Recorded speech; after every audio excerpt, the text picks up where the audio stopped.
told me I was too dumb to ever be a writer. He laughed at my work, humiliated me in front of an entire class, and made me question everything I believed about myself. But 11 years later, we met again. Only this time, the stage was mine, the spotlight was mine, and the applause of hundreds of readers was mine. And the look on his face when he realized who I had become. That, my friends, was worth every painful moment. If you've ever been told you weren't good enough, if someone ever tried to crush your dreams, you'll feel this story in your bones. Hit that like button, subscribe for more incredible tales of revenge and redemption, and let me take you on a journey from humiliation to triumph. I can still smell that classroom. The mix of old books, stale coffee, and chalk dust. I walked in that day with my first short story clutched tightly in my hand, heart racing but full of hope. Writing had been my world since childhood. When other kids were outside playing, I was hunched over notebooks, scribbling down wild adventures.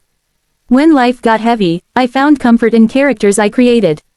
Writing wasn't just something I did, it was who I was. And yet, that day, one man almost stole it all from me.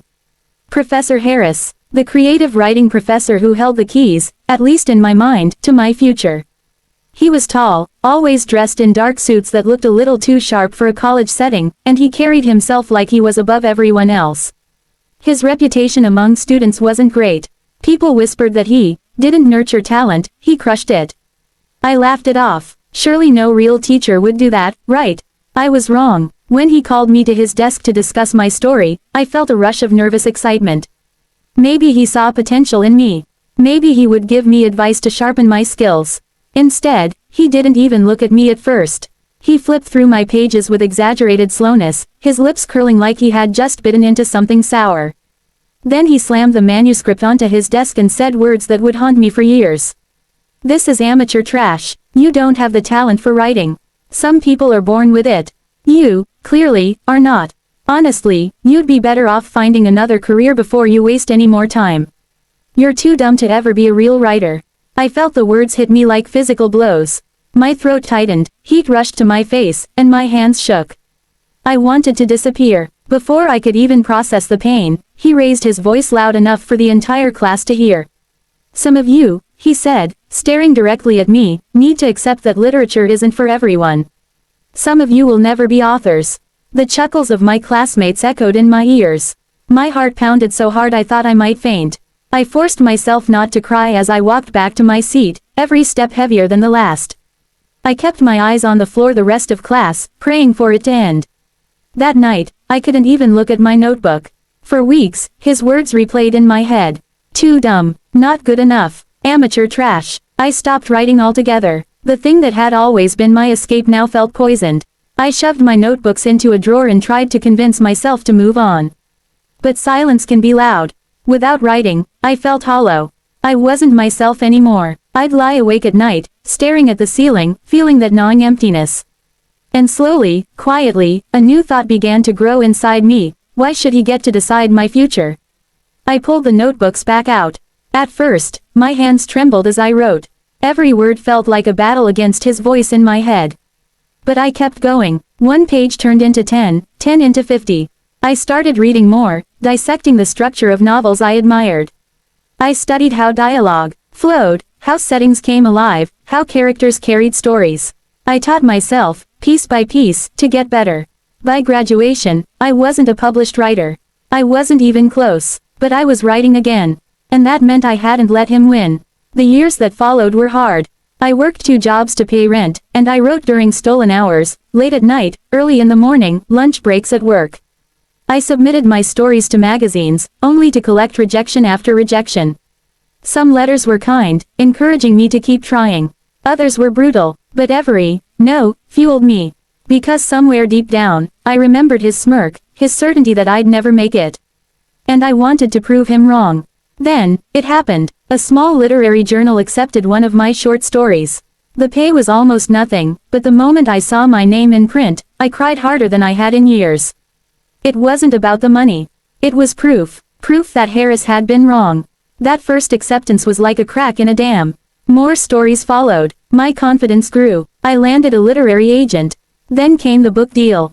My debut novel wasn't just published, it connected. Reviews came in, readers wrote letters, people told me my words touched their lives. I had built something real, something lasting. Years passed. My career grew. My second book sold even better than the first. I went from scribbling in secret notebooks to standing on stages, signing books for fans. And then came the invitation that would change everything, a prestigious literary festival. It was the kind of event I used to dream about, the kind of event Professor Harris had once implied was reserved for real authors. And now, my name was on the program as a featured guest. The day of the festival, I felt nerves buzzing through me, but it wasn't the same insecurity as before. This was excitement, pride, anticipation. I walked into the venue and saw posters with my name, my face, my books displayed on stands. And then, I saw him. Professor Harris. Older, grayer, but unmistakably him. His frown was the same. For a split second, I was 20 years old again, trembling in his classroom, shrinking under his scorn. But then I remembered who I was now. Not the humiliated student, not the kid called too dumb. I was the author people had come to hear. He spotted me, and his face twisted into disdain.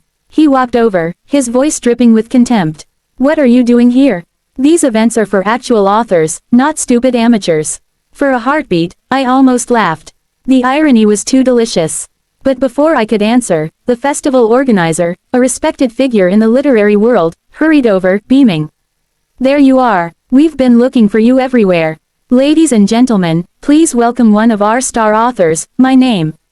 The crowd turned. Applause erupted. People smiled, some even cheered.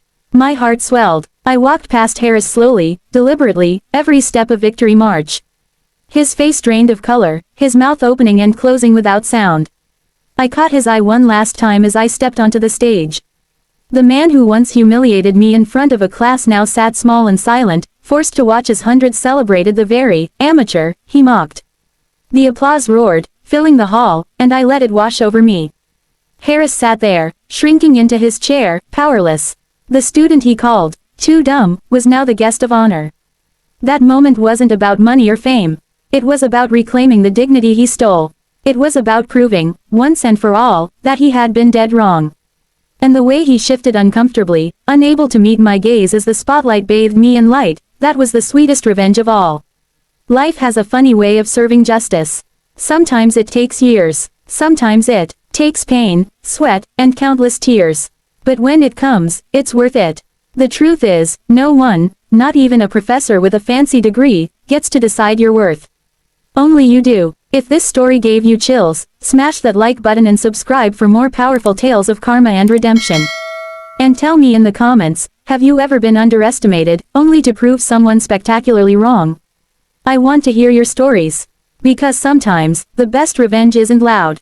It's living the life they swore you could never have.